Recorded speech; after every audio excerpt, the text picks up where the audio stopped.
Hello tout le monde, j'espère que vous allez bien, enfin du moins aussi bien que l'on puisse aller, vu l'état du marché. Alors on a cassé le niveau dont j'ai parlé dans la vidéo d'hier. Aujourd'hui c'est une vidéo un peu impromptue, hein. C'était pas du tout censé se passer. Moi dans ma tête je me disais j'allais faire une vidéo vendredi, non pas du tout. Je fais cette vidéo parce que justement on a un truc qui est pas super génial qui se passe sur les marchés.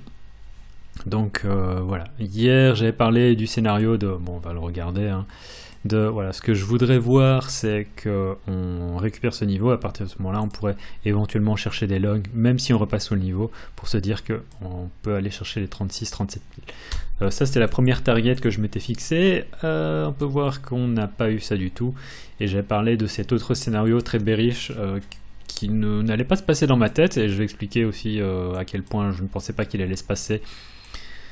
J'avais dit oui, bah potentiellement le prochain support il est à 23-24 000. Alors je ne sais pas du tout si ça va se passer, mais ça se pourrait, et si ça se passe, que l'idéal ce serait qu'on ait véritablement un mouvement, l'idéal, alors c'est pas génial, hein, mais ce serait un mouvement assez puissant, où est-ce qu'on a ensuite un buyback qui pourra ensuite nous ramener vers quelque chose de plus positif. Et ce que vous voulez voir, c'est vraiment qu'on a une espèce de capitulation de la part des gens qui sont actifs sur le marché, et qu'ensuite, suite à ça, on ait éventuellement un retournement. Ça me paraît un peu compliqué pour le moment, mais ce sera encore ce qui est de mieux. Pourquoi ? Parce que l'autre cas, c'est... Alors le meilleur cas, non, c'est vraiment qu'on fasse directement ça, mais l'autre cas, en fait, c'est l'idée du range.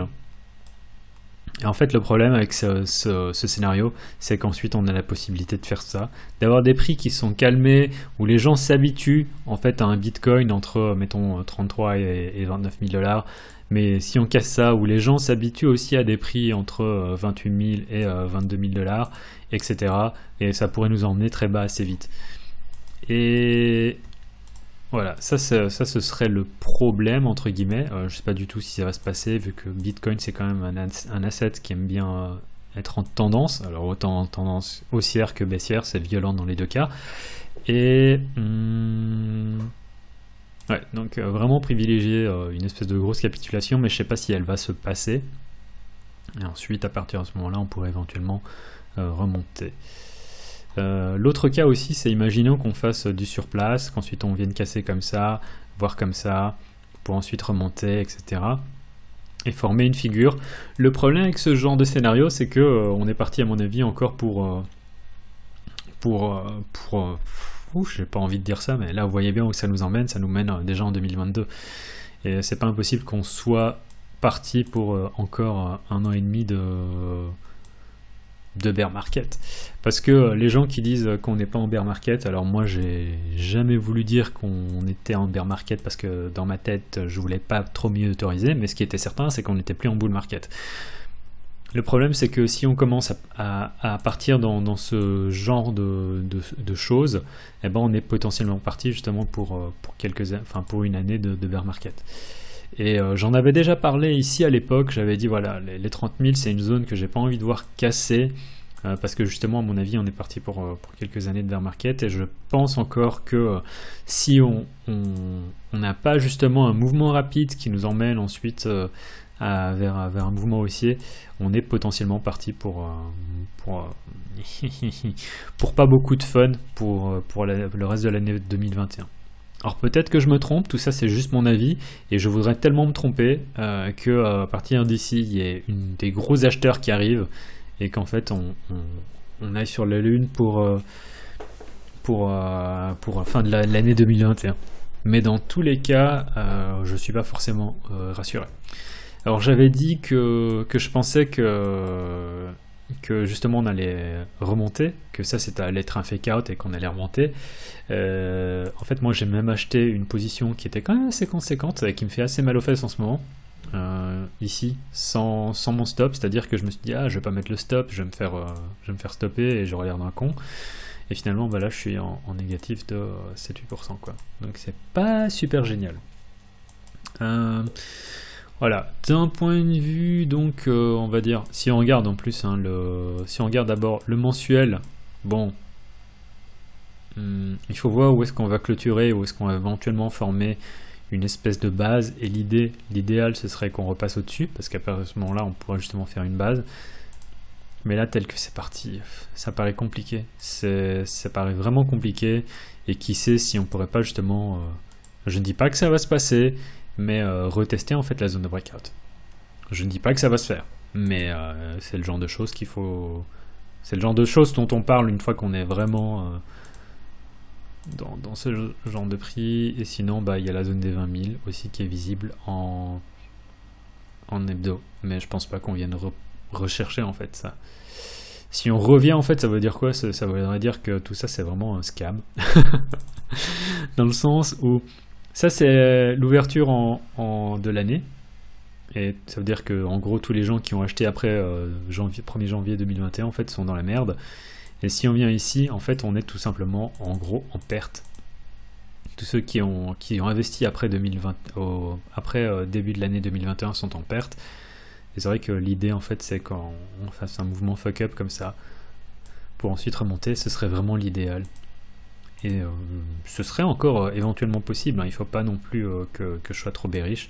Je tiens pas non plus à être l'oiseau de mauvais augure, mais quand on regarde le chart en hebdo, on se dit que aussi le prochain support c'est tout simplement les 20 000 quoi. On est encore sur ce niveau, on va dire, de support. On n'a pas fini, on n'a pas clôturé la semaine ni rien. On pourrait avoir du buyback, qui sait. Mais moi, dans une échelle de temps plus courte, j'ai envie de voir un peu comment ce que va se passer ici, vu que c'est l'ouverture de l'année, et voir si on a un truc qui se forme, si on récupère le niveau. Imaginons, parce que là, on peut voir, ça fait quand même office un peu de résistance. De support, pardon. Si on retravaille ça en tant que résistance, qu'on passe au-dessus, on peut aller chercher dans un premier temps ça et voir les 33 000. Mais ce serait un petit trade et il faut voir si on a justement une espérance de gain qui soit positive. Donc on a un truc comme ça. Et ça fait un trade à 1,80, donc ça va, c'est pas mal. Il faut garder ça. D'un point de vue investissement, honnêtement, Bitcoin, là, ça ressemble pas à grand chose, ça a pas l'air génial, mais il y a toujours des opportunités sur le marché et qu'on peut continuer à trader. Donc voilà, j'ai pas grand chose à dire. Je pense qu'on peut rester là, ici, comme ça, au-dessus. Et on va voir. Alors là, je viens de recevoir un message d'un gars qui vient de me dire « Ouais, j'ai mis des... » Ah mon Dieu, quel bâtard. Il vient de me dire « Je viens de mettre des... » justement ici, il m'a dit « J'ai mis on sait jamais ». Là, je le lis en live, hein. Il me dit « On sait jamais, je viens de mettre des achats sur BTC à la zone de breakout. » Donc vraiment ici, il y a... Ok, ça donne une idée de la manière dont tout le monde est en train de réagir à ce marché. Et c'est vrai que c'est pas génial, hein.